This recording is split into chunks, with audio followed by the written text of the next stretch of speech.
इस particular video में दोस्तों हम लोग एक इंपॉर्टेंट थीम इंटरनेशनलाइजेशन ऑफ रूपी के बारे में बात करेंगे। रिसेंटली काफी न्यूज में रहा है, इसके ऊपर मैंने बहुत सारे शॉर्ट्स भी बनाए, एडिटोरियल में भी मैंने इस टॉपिक को बहुत कवर किया है। GS paper 3 banking sector, monetary policy, growth and development में काम का है। बहुत सारे बच्चों की फिर भी रिक्वेस्ट थे सर कि इस इंटरनेशनलाइजेशन ऑफ रूपी के टॉपिक को कंप्लीट करवाइए, तो मैं एक और वीडियो इसके ऊपर डेडिकेटेड आपके लिए लेके आ रहा हूँ। मेंटरशिप कोर्स में भी ये वीडियो आपको मिल जाएगी। देखिए, रिजर्व बैंक ऑफ इंडिया के इंटर डिपार्टमेंटल ग्रुप के हिसाब से इंडिया क्या है? One of the fastest growing countries and showing remarkable resilience in the face of major headwinds.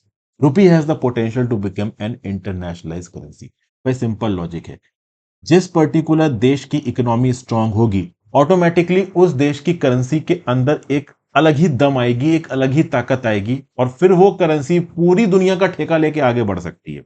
Chinese Renmin भी ऐसे ही आगे बढ़ा है, और इंडिया में जो पॉलिसी मेकर्स हैं वो रुपी के रिस्पेक्ट में भी यही सोच रहे हैं।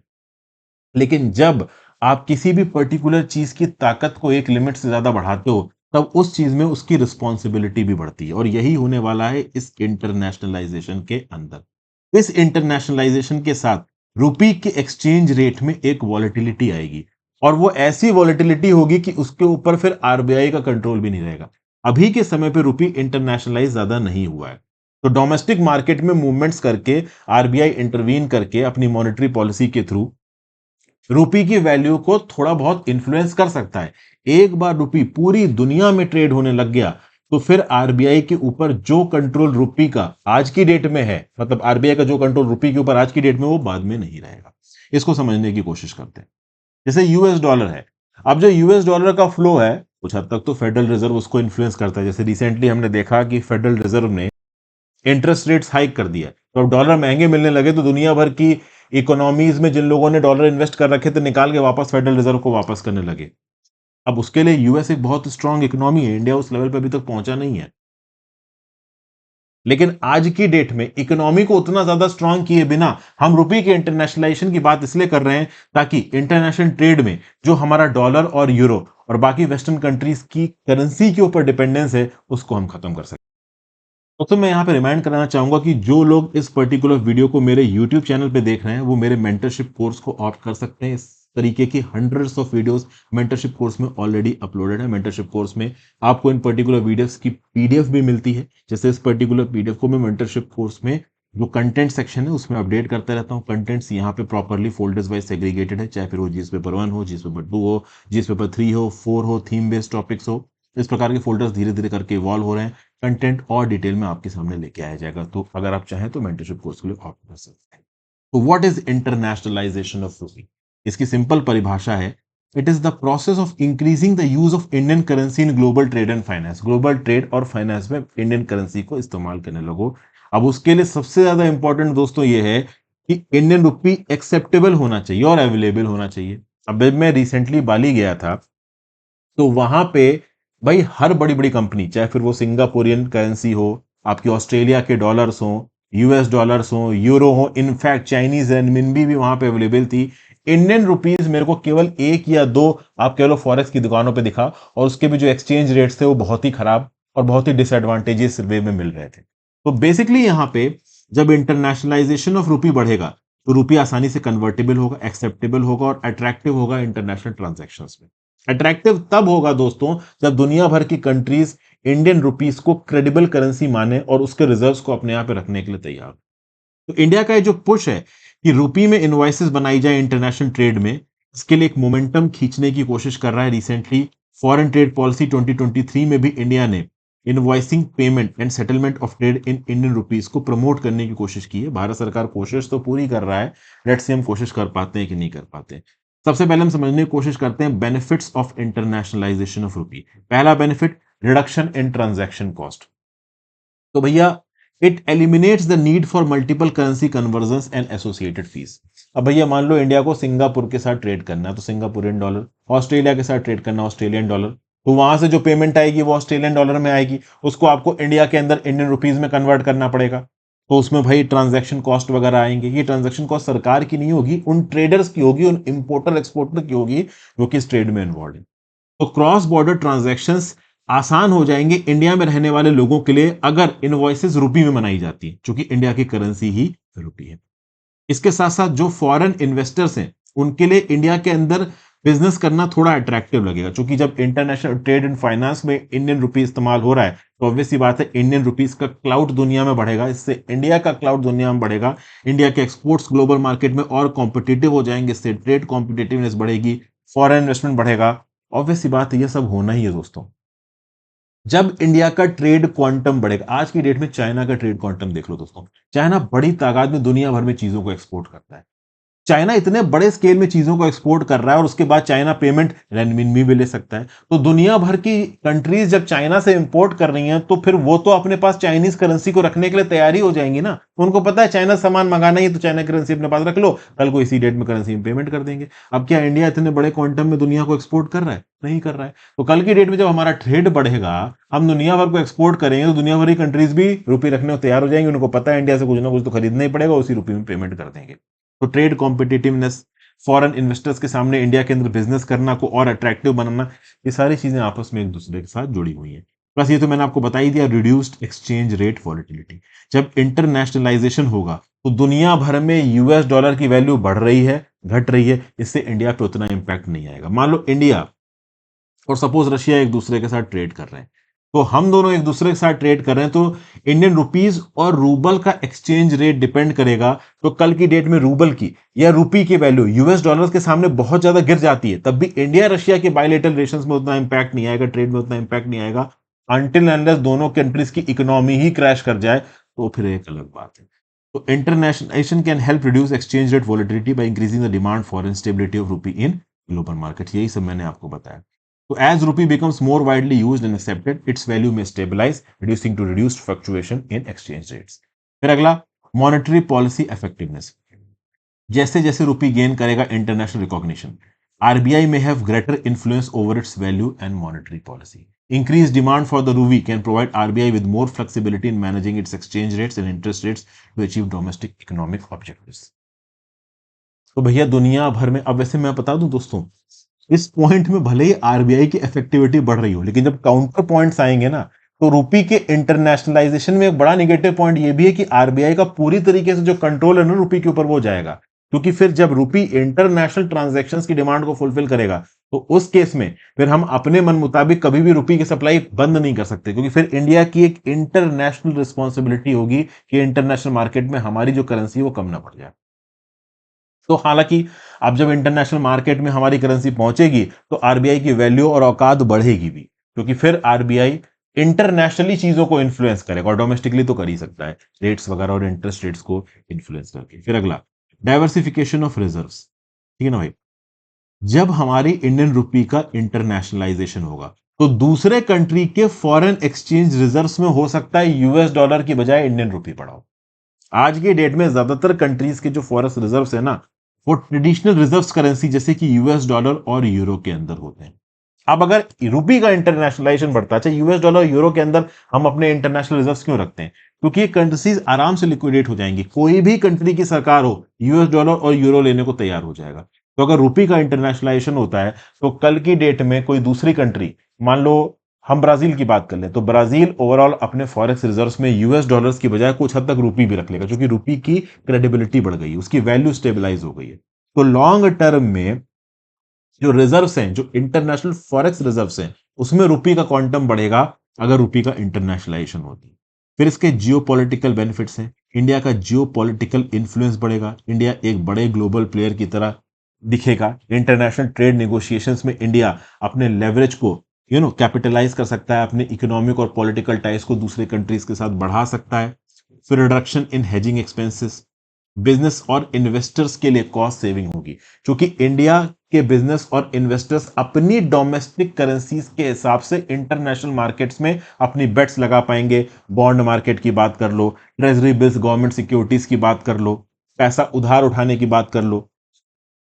जैसे आज की डेट में ओवरऑल हमने एशियन डेवलपमेंट बैंक से, किसी पर्टिकुलर बिजनेस ने लोन के लिए एशियन डेवलपमेंट बैंक के साथ, या फिर कह लो international bank for reconstruction development जो कि वर्ल्ड बैंक के अंदर आता है, उसके पास लोन की अर्जी डाली। अब लोन की अर्जी है मान लो $5 मिलियन की, $5 मिलियन की अर्जी नहीं होगी, फिर वो रुपी की अर्जी होगी कि भाई इतने रुपए का लोन हमको दे दो। तो कल की डेट में फिर वो $1,000,000 के हिसाब से रुपी अप्रिशिएट होता है या डेप्रिशिएट होता है, तो उससे लोन का क्वांटम नहीं बदलेगा। तो बिजनेस इन्वेस्टर्स को काफी सहूलियत हो जाएगी।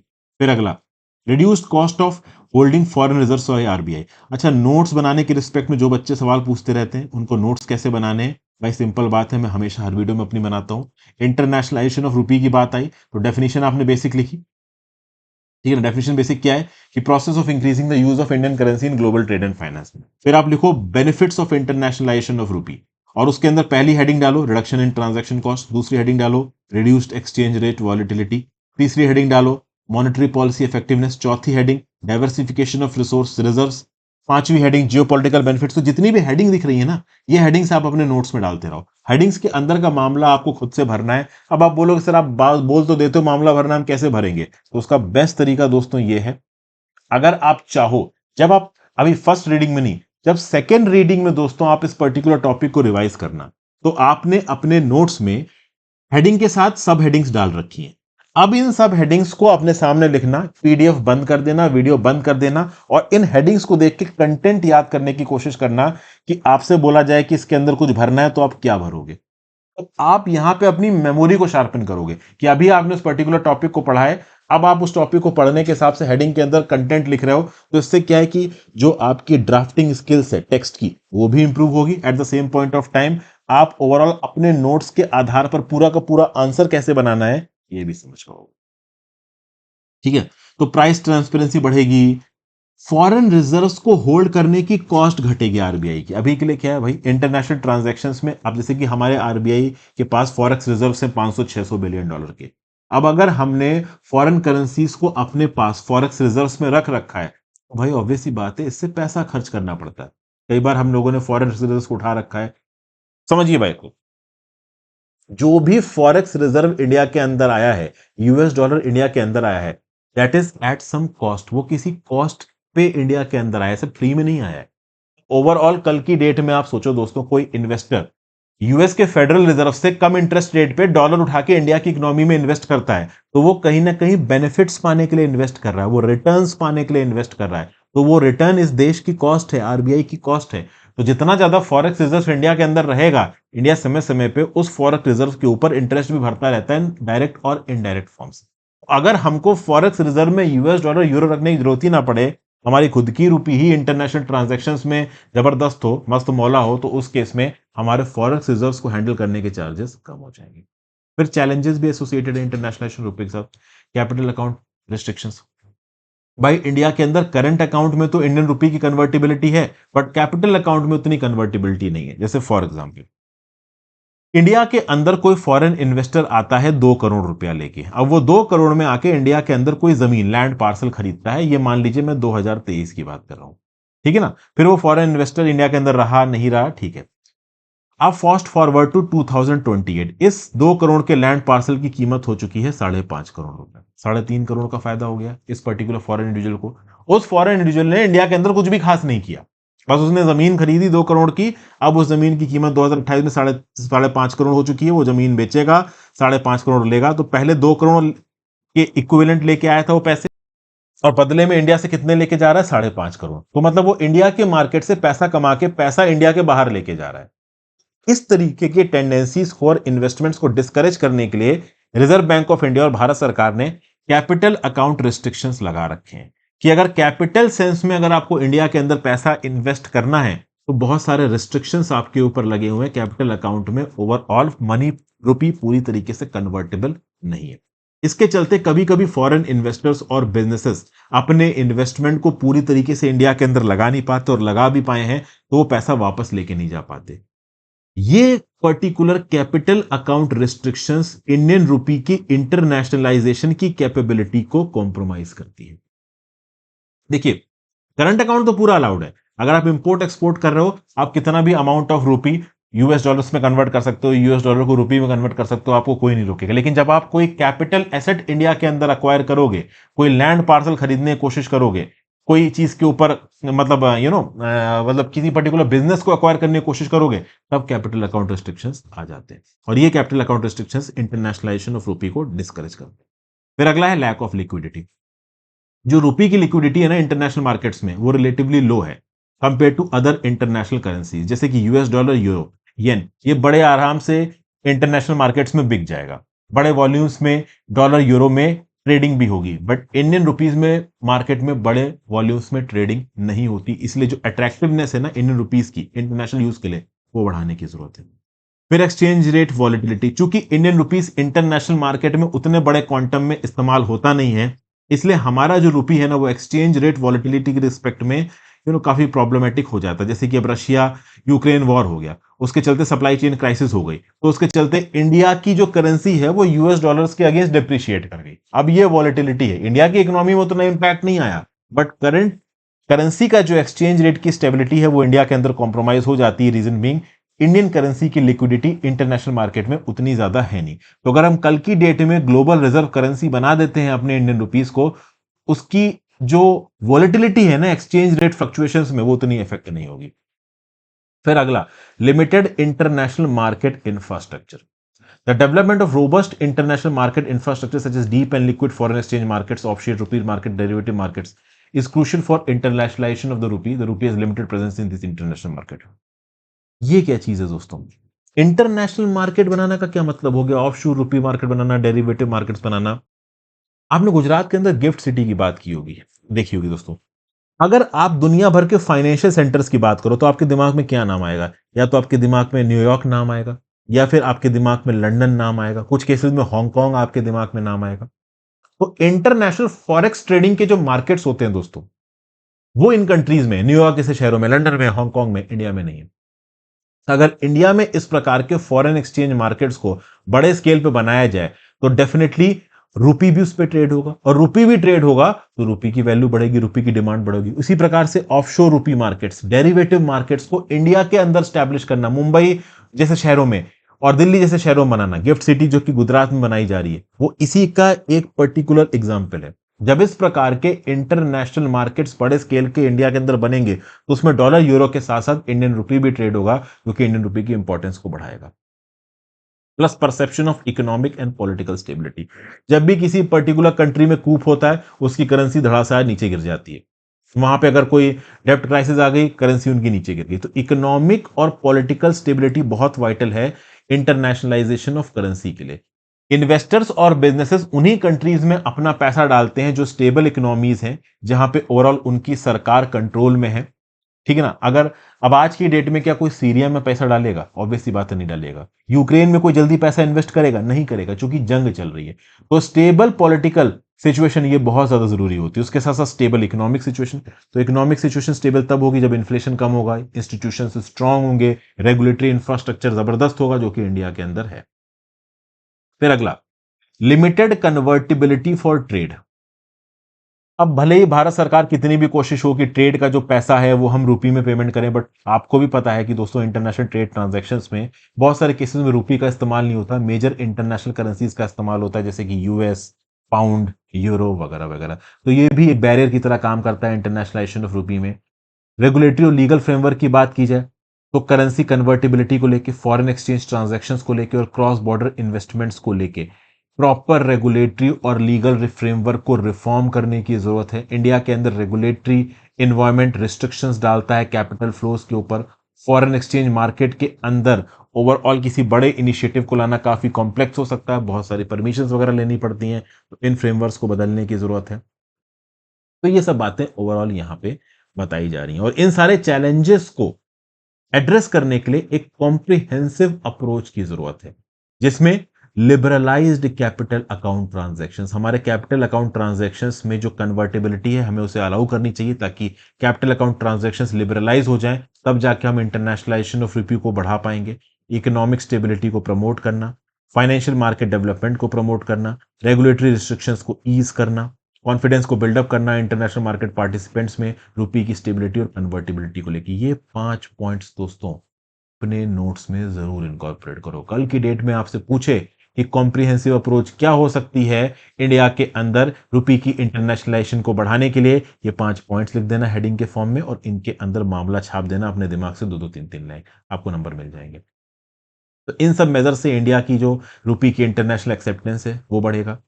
एक वर्किंग ग्रुप है आरबीआई का, उसने रिकमेंड किया slew of short to long term measures to accelerate the pace of internationalisation of रूपी।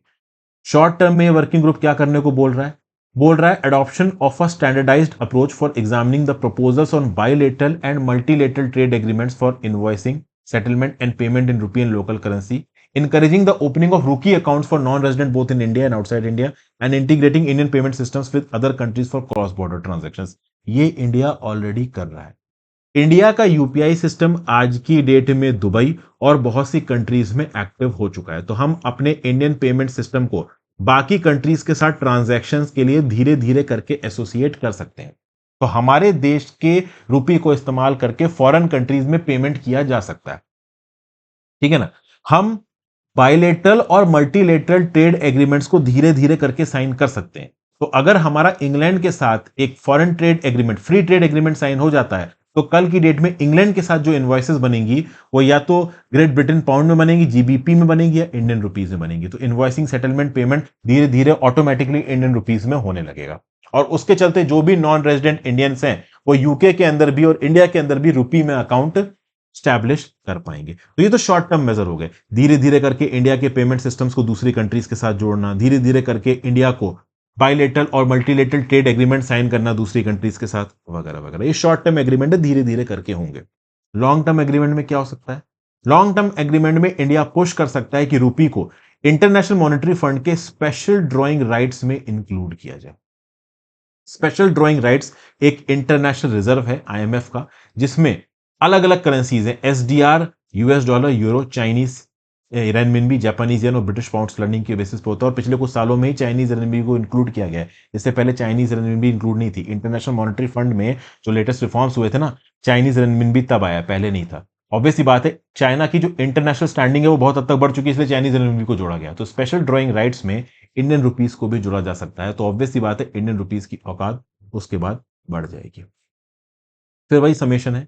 It is important to note that internationalization of a currency is a complex and gradual process that requires various factors to align, such as economic stability, financial market development, regulatory reforms, and investor confidence। तो भैया, अगर आपको internationalisation of Indian rupee को promote करना है तो concerted effort चाहिए government of India के द्वारा, रिजर्व बैंक ऑफ इंडिया के द्वारा, बाकी स्टेक होल्डर्स के द्वारा, ताकि इंटरनेशनल ट्रांजैक्शंस में इंडियन रुपी की प्रेजेंस और इंपॉर्टेंस को हम बढ़ा सकें। Thank you for watching friends. I hope आपको लेक्चर में मजा आया हो। वीडियो को लाइक और शेयर कर दीजिए, चैनल को सब्सक्राइब कर लीजिए, और अगर इस प्रकार की और हंड्रेड्स ऑफ वीडियोस का एक्सेस चाहते हैं आप अपनी एग्जाम्स की प्रिपरेशन को स्ट्रीमलाइन करने के लिए, तो आप मेरा मेंटरशिप कोर्स ज्वाइन कर सकते हैं। इस वीडियो के डिस्क्रिप्शन बॉक्स में आपको मेंटरशिप कोर्स मिल जाएगा। www.harshitdwedi.com पे भी जाके आप मेंटरशिप कोर्स को चेकआउट कर सकते हैं। Have a great